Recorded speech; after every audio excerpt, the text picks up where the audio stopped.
Good morning, everybody. Welcome to the Builder Show, the show where we build builders.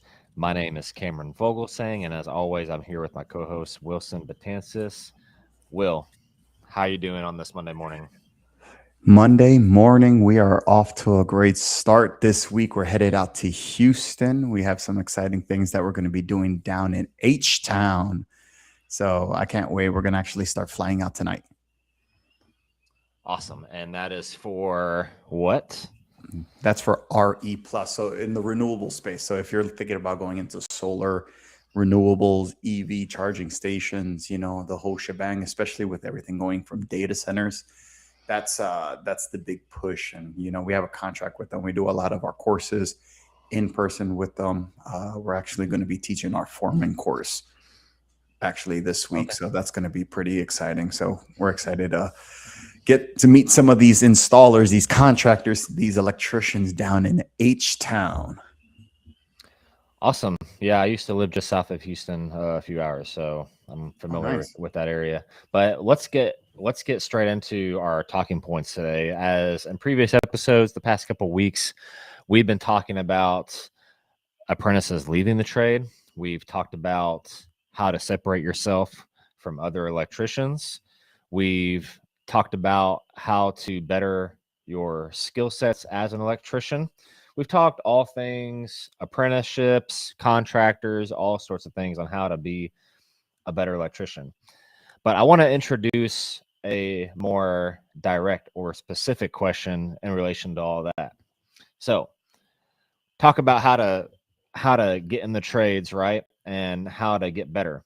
Will, what separates an average electrician from a great electrician? Ooh, I think that's going to be a good one today. And what I'm excited about is when we started reviewing what actually makes a great electrician, we can break that down into 3 areas. And I want you guys, if you guys are following along, and if you guys are in your apprenticeship, if you guys are apprentices, or let's say it's your first day on the job site, we want you to save this video because we want you to understand that there are things that you can do now, even as an apprentice, that can separate you from everybody else. There's things that you can do now as an apprentice, even your first day on the job, that's going to set you up to be a leader. We understand that leadership or a foreman is just a title. When you display these qualities, you're actually taking initiative. You're actually taking responsibility for your work and who you are as a person, that no title, no job position can either be put on you or take that away from you. This is a tangible skill. So that's what I'm super excited about today's 3 points on what actually makes a great electrician. And I think the first one, and we're going to get some slack for this one, but it's pretty fun. It's actually understanding the NEC, not just being and memorizing every code section there is, but understand why there is an NEC. And I think that's what we wanted to start with, the first point. Cameron, you want to give a little insight on what you think about the NEC, and especially when it comes to us just going to work and especially new ones coming into the trade. What are some things that we typically see versus what we should actually see? Yeah, so first of all, the NEC is important. I'm going to go ahead and read out of Article 90, the introduction of the NEC. In Article 90, I'm going to read you just one sentence here. It says, the purpose of this code, the NEC, is the practical safeguarding of persons and property from hazards arising from the use of electricity. So, boom. That is the purpose of this entire book. This is a 2017. This is let's get this in the camera here. So this is my book from years ago, and Tennessee's still on the 2017 as a state. This is tab. This is highlight. This is what I took my test like 8 times in. That's why it's all tore up because I kept failing. But the NEC is important. Now, we can all have different opinions under that umbrella on how there are nuances, There's even amendments all over the country in different jurisdictions. Some have added things, some have taken away, some don't enforce certain things. And we don't really want to get into the weeds of that, right? That's not the purpose of this episode. But I think getting back to your question, Will, on what's my opinion on the NEC, I agree with that statement and the introduction. Um, is, do I need to agree with everything in there? I don't have to agree with everything, but it's important to, number one, follow the NEC for liability reasons. And number two, to follow what your jurisdiction requires. Okay. And that's sometimes where electricians talk past each other, especially when we engage with those online from different parts of the country. It's like we're all speaking different languages and we're all telling the truth, but we just like can't seem to figure it out and understand each other. Because there are a lot of nuances and amendments and different code cycles. And like I said, jurisdictions will take away certain things, and you may have someone out somewhere else that's like, what the heck are you doing? Code violation, red flags. So that's my personal take on the NEC. I could say more, but I'm not going to, because that's not the purpose of this episode. What I appreciate what you said is when you mentioned the jurisdiction. And remember, this episode, we're speaking to the ones who are coming in. Let's say you're an apprentice, it's day one, or you've been in the trade for a while, but you want to make yourself stand out. The reason why we're saying you have to understand the NEC, I'm not talking about memorizing everything from day one. If you're an electrician, if you're an apprentice, if you already been in the trade and you want to stand out compared to other electricians out there, it's understanding why the NEC is important. Because the first step is understanding and appreciating why the set of codes exist. And like what you just read in Article 90, it's to protect property, it's to protect people from performing electrical work. So if you, at the end of the day, understand that, hey, this book is made so we can follow certain rules so we can protect people and property, you're going to have a deeper appreciation for the electrical work that you do. And you're going to make sure everything you do aligns with protecting people and property. You understand? That all automatically eliminates these fly-by-night electricians, these handymen, guys who are looking for a quick buck, guys who don't care if it's going to cause a fire. How many times have you and I showed up to a job site and we're like, who the heck did this? Clearly somebody who doesn't care about people or property. Their main focus is just a quick buck. So if you're an apprentice and you recognize the value of why there's an NEC, you're going to already have a deeper appreciation. Now, let's apply that same concept to what do we actually see out there. True or not, you and I are both electricians. True or not, me and you both learned in the field. What do we typically see? We're seeing our journeymen, our foremen, our bosses telling us, hey, do this. And we ask, why?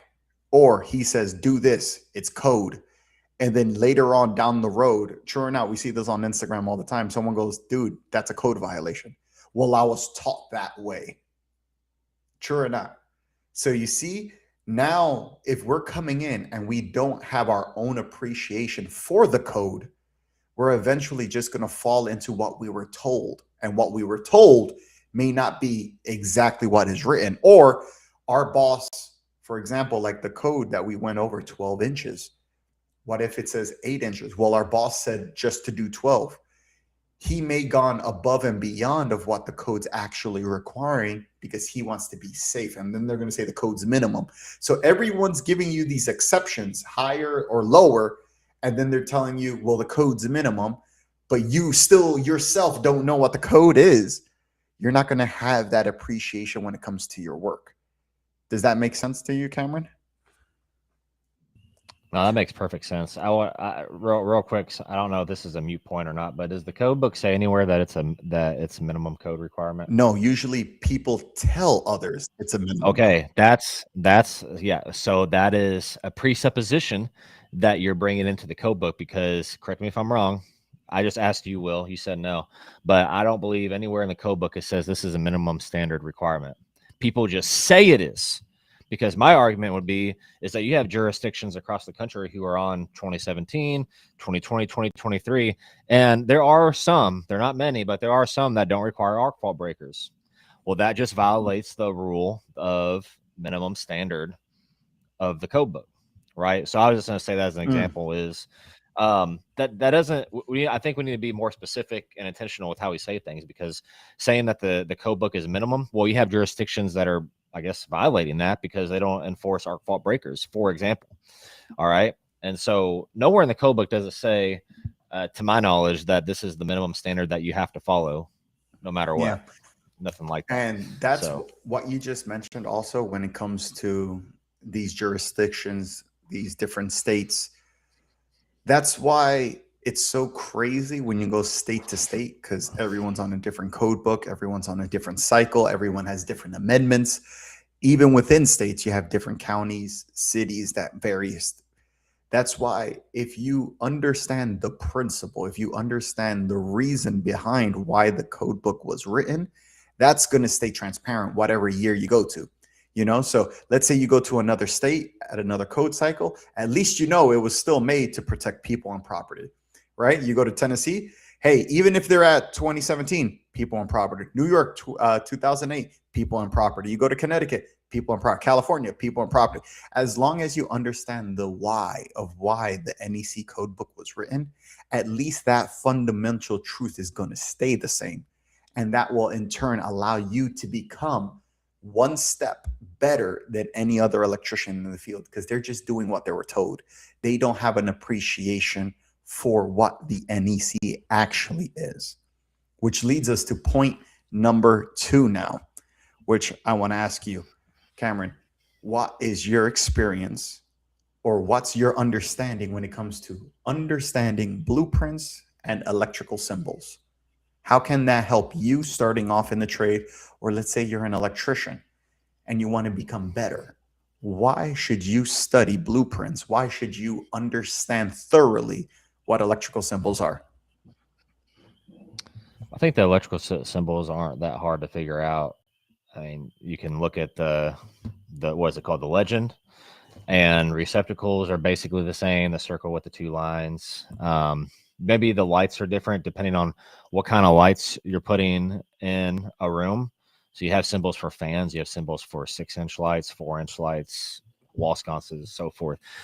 And so that's just something that I guess I just looked at prints at some point and kind of figured that out, but also how to just use a tape measure or a ruler on how to measure according to the scale on the plans.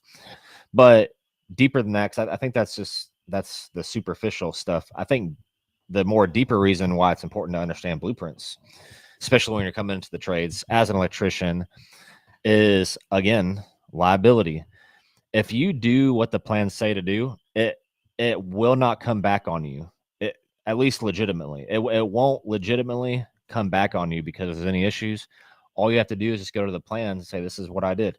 Well, that's not the same thing we have. Or, well, it should have been this. Well, they didn't want to communicate that with me. Well, how can I just start assuming things? I'm just doing what the plans say. Now, if something looks weird, this is what separates a good electrician or an average electrician from a great electrician. Something you can do as a great electrician is take that initiative. If you see something that doesn't look right on the plans, if you want to double check, we do that all the time. If I see something that doesn't look right, I double check with the homeowner or the GC. And sometimes the plans are wrong because an interior designer or an architect drew it up, and those people don't know codes with electrical, right? Respectfully, that's not a diss. They just don't know the codes that well. And so they'll have some like shoddy stuff drawn up, just janky stuff, and have like one receptacle like on a 8-foot counter. It's like, you got to have another one. Well, that doesn't fit our design plan. Well, doesn't matter if it fits your design plan or not. I'm just telling you, because the last thing you want to do is have to rip off backsplash and cut sheetrock and add a receptacle when you're told the first time. I like how you said that, how it's also tied like with the NEC, it helps you and protects you from liability. And the reason why I think understanding blueprints and understanding electrical symbols, why blueprints and electrical symbols are so important if you're coming into electrical, it's because that's the way you're communicating with the job site. Just like what we talked about the NEC, that's basically the framework of the type of installation, the quality. Remember, you want to protect people and property. Now, when you follow the blueprint, that's you executing on that job to these safety standards. So if you're an electrician, if you're coming into the trade, let's say it's day one, and if you want to get a leg up, and if you start understanding these drawings, you're going to start understanding the scope of work. You're going to start understanding what the big picture is, because we get so involved in one of our tasks, in one thing at a time. But then when we get to see how everything works together, and this goes beyond just electrical, because then you're going to learn your architectural drawings. You're going to find out your engineered plans. You're going to start seeing HVAC, plumbing, how everything collaborates with each other. Not only that, then you're going to start seeing red lines. You're going to start seeing change orders. You're going to start seeing everything in real time. But that blueprint, those electrical symbols, is a way for you and I to communicate not only with our teams, but with the engineers, like you mentioned, but with other trades specifically. So if you start learning these symbols, you're going to start learning how to communicate, and not only communicate, but bring it to life on the actual job site. What I love the most about understanding how to read a blueprint or blueprint reading is there was a scene from a movie, and I forgot what the name was. Oh, Oppenheimer. Have you ever seen the scene in Oppenheimer when he wrote the chemical equation for the atomic bomb? He just read the formula and he can already visualize what the reaction was going to be. And he's like, oh my God, this can destroy the world just by reading a mathematical equation. That's how proficient he was at his craft. If you and I are an electrician, and if you open up a set of plans and you see the design, you can already see how the house is going to look like, true or not, even before it's even done. You're going to be like, oh, wow, this is a big house. This is a beautiful house. Oh, man, that's cool. What's that? Oh, that switch is going to control all these lights. Ooh, that's going to be nice. Oh, wow, they have surround. Oh, no, they have this. Oh, they have walkway lights. Oh, they have this is scenic. Wow. You can already visualize what the end product's going to look like just by looking at the blueprints. So if you are an electrician, if you're coming into the trade and you want to separate yourself from other electricians, understand the blueprints. Another story that I have is blueprint reading is so valuable. If you're an electrician, understanding how to read a blueprint is so valuable. And the reason why is I remember when I was in the union, I would have our lead foreman take the electrical drawings home. Do you know why, Cameron? Why? He would take it home so that nobody else can do the work or plan the work besides him. He didn't want anybody to do better than him. So he would take the plans so he can actually hoard all that information, gatekeep, the things that we talked about. So if you are able to understand plans, you are directly a threat to other foremen and journeymen. Because if you understand what has to get done, you don't need to wait for this dude to tell you what to freaking do. You understand? He's going to walk around with the rolls of the plans and go like, oh, you got to do this, and the old scene where he opens it up and it's like, you're not doing it to the scope, guys, and just want to bark orders. If you learn how to read a blueprint, and those are accessible to everyone on the job site, they leave it on the print table, or now everyone brings it on their iPad. If you can have it on your iPad, and this guy doesn't need to bark orders at you, holding all that information, if you can read the blueprint yourself, and you take initiative and you can start getting ahead and you can start doing and prepping work, getting the material. The plan's going to tell you, hey, get, a bundle of 3/4 inch, some compression connectors. It's going to tell you what size wire you have to get. You can load up the cart. As an apprentice, you can get all that ready. But guess what? The journeyman don't like that because he didn't tell you to go get that material, right? If you learn how to read a blueprint, you can be proactive and you can look like a leader versus the guy who has the drawings who's going to basically tell you what to do and then you just look like a good boy taking orders. That's the difference. That's how valuable understanding blueprints are. And that's why if anybody's going to come into the trade or anyone who's already an electrician, to separate yourself from everybody else, start learning how to read a blueprint. Yep. And the third point we have that separates or makes a great electrician versus an average electrician is project management skills. That's we put the cherry on top. Save the best for last, right? Project management skills. So as electricians grow, right? So as we grow in our careers, as we mature, as we develop our personal skill set, responsibilities expand beyond just the field skills or the installation, right? Now we do encounter some people who just seem to be okay with that. They seem to be okay with being an installer their entire career. And a lot of those people don't even last in the trades, right? We see that as we speak.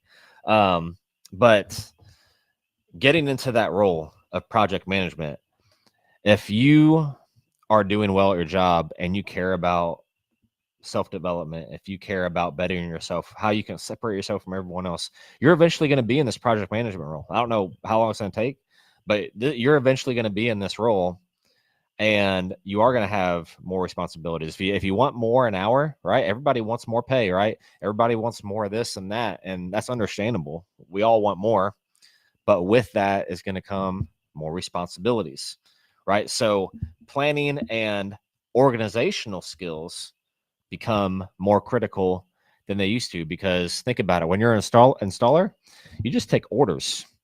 You just take orders from your journeyman, your foreman. Hey, go get that. Or, hey, bend this pipe. Hey, we need wire ran from here and there. You hardly have to use your brain after a while, because you're going to master those field skills, right? And then it just becomes second nature to bend pipe or to wire this or wire that. And you really don't have to think that much about anything anymore. And that is nice. I'm not going to lie, in some ways. But you're always going to be just at the bottom. You're always going to be just an installer, right? Like we said before.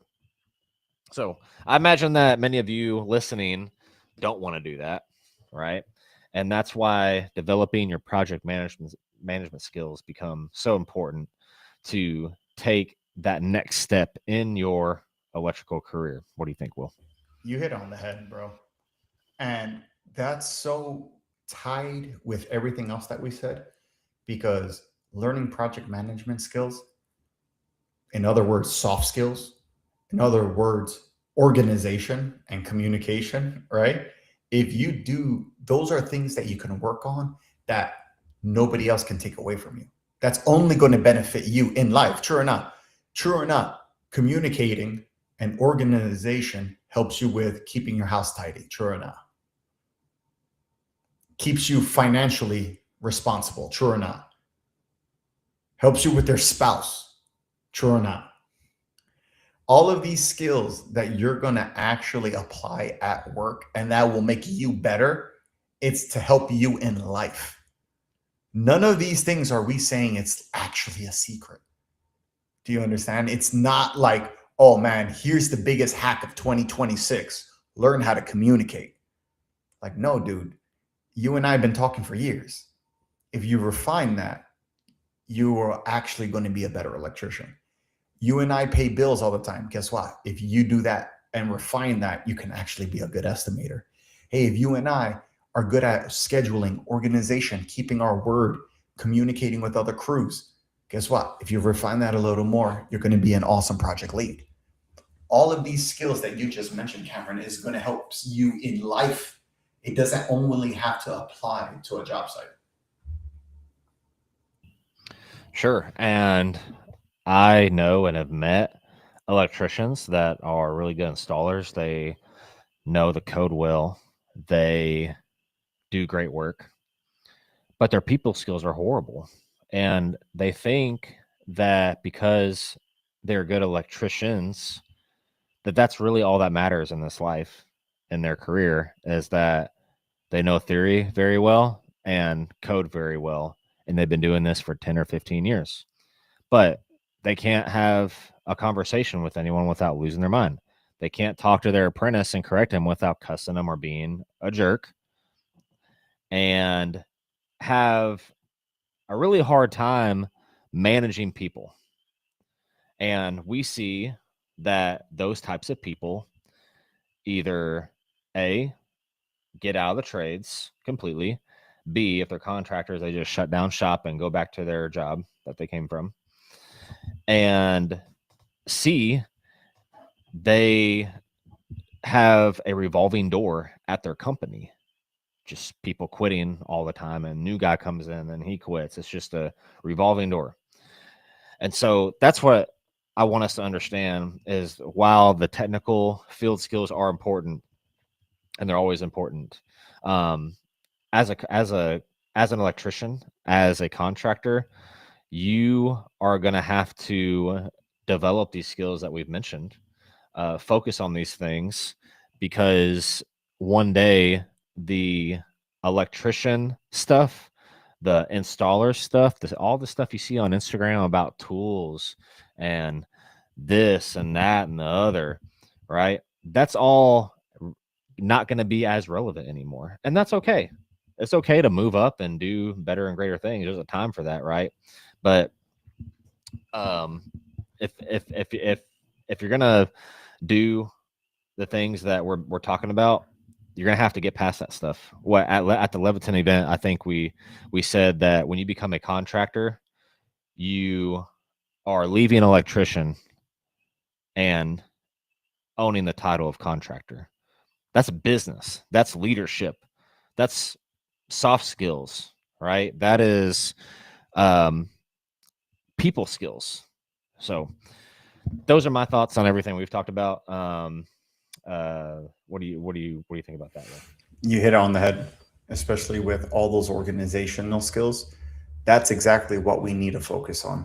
And what's so amazing is you don't have to wait till you're a contractor to start applying this. Remember, if you're an apprentice, if today's day one, if you're an electrician, these are things that you can do now and apply in your life now that are going to separate you from everybody else. And I know we're wrapping up on time, but Cameron, do you want to go over the three qualities, the three pillars of what you can do now to separate yourself as a good electrician from a great electrician, or a great electrician from good electricians? You know what I mean? Do it all and wrap it up. Oh, your mic's kind of booming. Okay, there we go. Yeah, so the three pillars in separating yourself into a great electrician, not an average electrician, is number one, your NEC knowledge, understanding the very first principle of the NEC, which is protecting people and property. Number two, blueprint understanding. As we mentioned earlier, that if you can read a blueprint, that's dangerous. That's dangerous stuff right there. If you can read a blueprint, you don't need any guidance. All right. So NEC knowledge, blueprint understanding, and then lastly, project management. Project management. How do you manage people? How do you communicate? How do you handle pressure? Those three things are the pillars. Those three things are the pillars of what is going to separate you as an average electrician into a great electrician. So everybody, happy Monday. If you're heading into work, remember, apply these three things, these three segments. If you're an apprentice, if it's today's day one on the job site, save this, refer back to it. And I'm just excited because now, once again, Cameron, like you mentioned, we're trying to provide more value. We're giving you guys the more information on what you need to actually apply in your job today. So make sure you apply these three things, and then we'll touch base on you guys on Wednesday once we start getting some of the feedback. So appreciate each and every one of you guys. Have a happy Monday.